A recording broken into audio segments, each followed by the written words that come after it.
Next one, way more dependable, so this is not going to be a bad video. Pharrell McGuire, horrors in YouTube comment section. For more than 14 years, he's periodically put out candid videos documenting his life working as a bondsman and bounty hunter in the state of Mississippi. That actually sounds really interesting. I would like to hear his take on it. He's like Dog without the hair, the dog, and the loud wipe. Ben's channel is relatively small. It's not bad though. 10,000 subscribers. You can and with only 98 videos. Tell it's something he just does for fun, with bounty hunting clearly being his main career. Yeah. In 2017 though, something would happen that would throw Ben into the spotlight, resulting in his name briefly ending up amongst top headlines in the mainstream news. But it's not because of something Ben did. No. Just like everything we're going to talk about today, this story starts in the comments section, but some of his audience members seem to recall it appearing on this upload. Modern Day Bounty Hunting, originally put up in September 2017. It's a video about how the profession of bounty hunting has evolved since Ben originally started out in 1999. He talks about the impact of technological... Dude, it's so crazy how many YouTubers are like 10,000 and under and have been posting for like so long, and you just kind of never really see them. Advancements like social media and the internet in general. But the comment in question that would be left on this video would not be related to the subject matter in any way. It simply read, "I'm going to be a professional school shooter."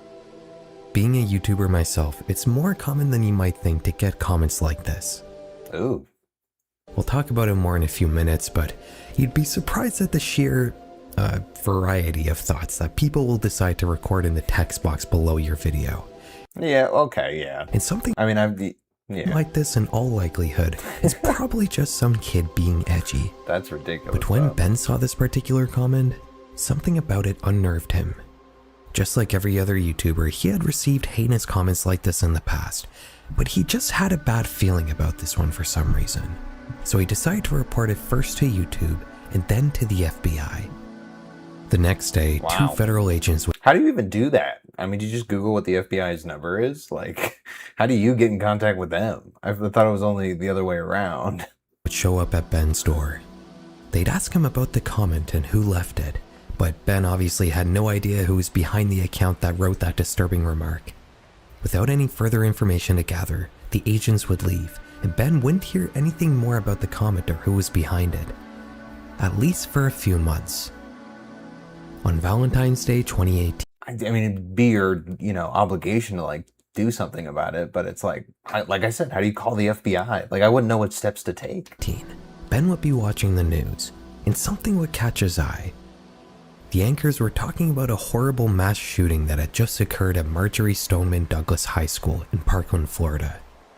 It had already become the deadliest tragedy of its kind to ever occur at a high school in the United States, resulting in 17 deaths. Oh, that's the cruise guy. But that's not what caught Ben's eye. No, it was the name of the perpetrator. It looked familiar. He had seen it somewhere before. Oh, damn, dude. I remember seeing his interrogation video. Eventually he makes a connection. He looks through his files and finds a screenshot he took months ago. And sure enough, the name of the account that left the comment that triggered a visit from the FBI was Nicholas Cruz. A media frenzy would ensue. People were shocked that the FBI had been tipped off months in advance of the Parkland tragedy. I don't even think he had a motive other than thinking it was cool, which is ridiculous. Later investigations would uncover countless comments left by Cruz from this same account, some of which concretely foreshadow what he was planning to do, and some of which are just the vile ramblings of a deranged person. He just thought nobody would ever, like, trace it back to him or something? Like, I mean, it's his name, is his full name. You could interpret this situation as internet anonymity being so strong that not even the FBI could figure out who is leaving these comments on random videos, but I'm a little skeptical. This feels more like a mishandled case to me. I mean, how couldn't they identify somebody when they already had their full name and a strong digital presence to look through? What the fuck? But I would like to hear what you guys think about this.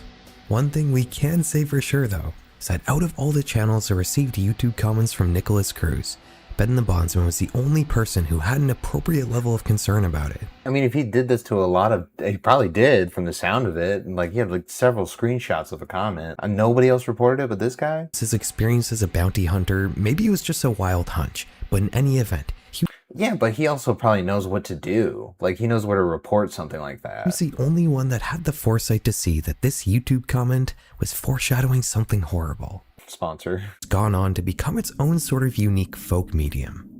Think about it, it's the first time in the modern age that an audience can directly interact with the media they're watching. You don't get to leave the director notes when you go out to watch a movie at the cinema. It almost harkens back to the days of Shakespeare, when audience members would treat the drama happening on stage not so much as a performance, but rather like a real-life event unfolding in front of them. They'd talk back to the actors, yelling out when they thought the characters weren't doing the right thing in whatever scene was currently occupying the stage. Today though, you don't have to yell out suggestions when you think whomever you're watching isn't doing the right thing. You can simply type a snarky comment to achieve the same effect. Whether it's Bob who's taking over YouTube, people responding to song ID requests with Darude Sandstorm, or users simply commenting first, YouTube I mean, those are all so old. comments have been the birthplace of many a trend on the internet. In 2015, the band Portishead would upload a music video for their song Only You, which comes from their fantastic self-titled album. The video currently has 9 million views. I have never heard of Portishead in my life. And the comments here are pretty much exactly what you would expect on a music video. But there is something strange here. The volume of comments. Out of the 9 million people that watched Only You, 28,000 I feel like that's not crazy. 9 million to get 28,000 comments? decided to comment as well. That may not seem like a lot. There are YouTube videos with less views and more comments, but you have to remember that this is a music video, which tend to not get as many comments. For example, What? I would disagree with that, actually. I would disagree with that. maybe reading more of them will help us understand what. Yeah, can we get to like a more good basis?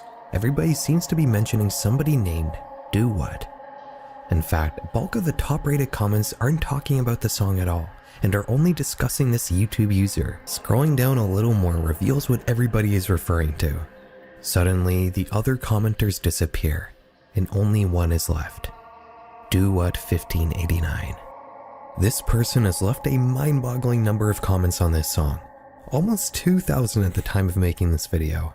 Okay. To put that in perspective, that's around the total number of comments I get on videos that have more than 700,000 views, all coming from just one person. The earliest one was written in September 2018, and Do What apparently kept writing all the way to June 2019. I mean, that just seems like a meme thing that he just kept going. Like, that's not super disturbing or scary. Nonsensical. It almost seems like they're talking to somebody who's not there. Or perhaps just to themselves. Sometimes they'll write a comment and then reply to it several times, which sort of makes me think that this is some weird stream of consciousness solo conversation. One thing I find kinda interesting is that Do What seems to not even enjoy this song. They write multiple times talking about how they don't like it, yet they kept commenting on it multiple times a day for 6 months. Some of these remarks can get dark, referring to acts of violence several times. He also makes mention of different illicit substances, as well as discussing shelters and being homeless. You see some pretty out there comments, and that's what makes them so fun. In one particularly long comment, Do What rants about being followed by a woman, who apparently accused him of using marijuana, which he apparently didn't actually do. He suspects that this person is intentionally trying to get him kicked out of some sort of facility. Some internet sleuths interpreted this commenter as somebody just being edgy on the internet for attention, but I'm not sure if I agree with that assessment. This is purely anecdotal, but I once had an online friend who went through a rough period in their life and eventually became homeless as a result, and this is exactly how they used to speak when things were getting bad. If you've had someone in your life who's gone through a similar situation, you'll likely know exactly what I'm talking about. I think this person is perfectly earnest, but who exactly are they? Bro, but you can never know. I mean, it's just comments. It's literally just text. Clicking on their profile greets you with a description that simply reads, Wow. Fuck you! the That's only piece nice. of content here is a playlist titled, Hey. It's just some YouTube lurker, dude. Like, what? That's not scary at all. Features different scenes from modern everyday life that have been distorted and perverted in some way. Look, we could speculate more about what may have motivated Do What to comment 2,000 times on the same video, but I don't think there's really much to uncover here. I think these are merely the rants of somebody going through a very troubled time in their life. Within the internet mystery community, a lot of cases pop up revolving around unusual accounts posting strange things that more or less come down to mental illness in some way. There's no darkness to uncover or crime to connect to this, it's just somebody who needs professional help. Content creators like me, and including me, will cover these cases because they are indeed still interesting, but as a result, you'll get attention. I mean, it's interesting, but to a degree, I feel like it's not interesting. Like, there wasn't enough there. A lot of times it's like a whole thread and a rabbit hole, and it's like more fun. Like, is that the only examples? Desperate some people are for attention. And before you start thinking that maybe there's more to this and these other Yeah, see, I mean, threats in the hidden comment section can indeed amount to something. The late 2010s were somewhat of a tumultuous time when it came to internet culture. What some may have described as a culture war was coming to a boiling point, with people identifying with the left and right-wing ideologies becoming increasingly polarized from one another. A lot of this discourse seemed to revolve around childish things like who's playing who in superhero movies. One of those heavily affected by this mostly American-driven societal force was someone named David Swanson. Originating from Utah, this 35-year-old man, of course it's gotta be Swanson, that's so unfortunate, was heavily interested in the commentary community, a genre of creators that all make content about what's going on around the internet, a niche that mine and other horror channels tend to be adjacent to, if not directly a part of ourselves. After all, this is a video about YouTube comments, it's very literally commentary. Yeah. On a clip of the H3 podcast discussing how Logan Paul and KSI initiated a copyright strike against them, David would write a Dude, do they do that anymore? Is H3 still a thing? I feel like he fell off so hard for me. I really used to be a fan of his. He got really unbearable. Comment stating, The only thing that comes after the death of YouTube is a forerunner for all the executives that were rightfully murdered. There is a tendency in the commentary community to express frustration with the platform of YouTube itself, something that creators in my niche can also relate to. Ethan Klein does express this frustration in this particular video, but like some audience members do, David takes it to an extreme, exaggerating pain points to the degree of wanting to erase the existence of the platform that hosts and directly makes possible the content he seems to enjoy. On another video, this time at PewDiePie, Bro, I don't understand what we're talking. What YouTube comment? a comment stating, The only thing that comes after the death of YouTube is a forerunner for all the executives that were rightfully murdered. Well, I don't know what this says, dude. I don't know, man. I'm kind of over this one, dude. Eventually admit that he intended to intimidate the employees of the company, which would lead to him getting charged for making terroristic threats. Over a YouTube comment? That's kind of insane. If it gets reported, but that's the main thing. Like, I feel like if you go to the police department with a YouTube comment, they're gonna laugh you out. They'll be like, yeah, there's nothing we can do about that. One guy reported it and he happens to be connected to law enforcement in a way. Like, of course. Now we're just glazing YouTube. I'm kind of over this video, but it was okay. I don't think it was great. Was not scary. The horrors, I feel like, was so misleading to say.